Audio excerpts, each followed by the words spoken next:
દ્વારકામાં વધુ 2 કન્ટેનર તણાઈને આવ્યા। રૂપેણ બંદર અને સામિયાણી ટાપુ પર આ કન્ટેનર તણાઈને આવ્યા હતા।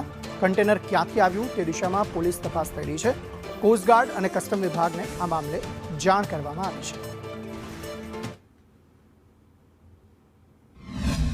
ભૂમિ દ્વારકા જિલ્લાની વાત કરવામાં આવે તો જે કન્ટેનર છે તે યથાવત છે નીકળવાના દરિયાઈ વિસ્તારમાં। ત્યારે હજુ એક કન્ટેનર હું આપને બતાડીશ કે જે દ્વારકાના રૂપણ બંદર વિસ્તારમાં આ કન્ટેનર નીકળ્યું છે અને ગત રાત્રિના જે આ કન્ટેનર દરિયામાં તણાતું અહીં આવી પહોંચ્યું છે। અને ખાસ કરીને વાત કરવામાં આવે તો દેવભૂમિ દ્વારકા જિલ્લાના જે અલગ અલગ જે દરિયાઈ વિસ્તારો છે જેમ કે દ્વારકા, મીઠાપુર, વરવાડા, દ્રેવાડ, ગોરિંજા આવા વિવિધ જે વિસ્તારો છે ત્યાંથી આ કન્ટેનર નીકળ્યા હતા। અને કહી શકાય કે આમાં કંઈક કેમિકલ્સ કંઈક પ્રકારનું જે હોય અને આ કેમિકલ્સને લઈને એફએસએલની ટીમ છે તે પણ જે આ કેમિકલ્સ છે તે ટેસ્ટિંગ માટેના રિપોર્ટ મોકલી આપ્યા છે। અને દ્વારકા પોલીસ છે આ વિવિધ જિલ્લાઓમાં તે તપાસ કરી રહી છે હાલમાં। અને વધુ જે કન્ટેનર છે તે દ્વારકાના રૂપણ દરિયાઈ વિસ્તારમાં હાલ જોવા મળી રહ્યું છે। અને લોકો પણ ચિંતામાં હોય કે કન્ટેનરની અંદર શું છે ને શું નહીં। તો જ્યારે પોલીસ આવીને સત્ય આનું બહાર જ્યારે લઈ આવશે ત્યારે જ સાચી ખબર પડશે।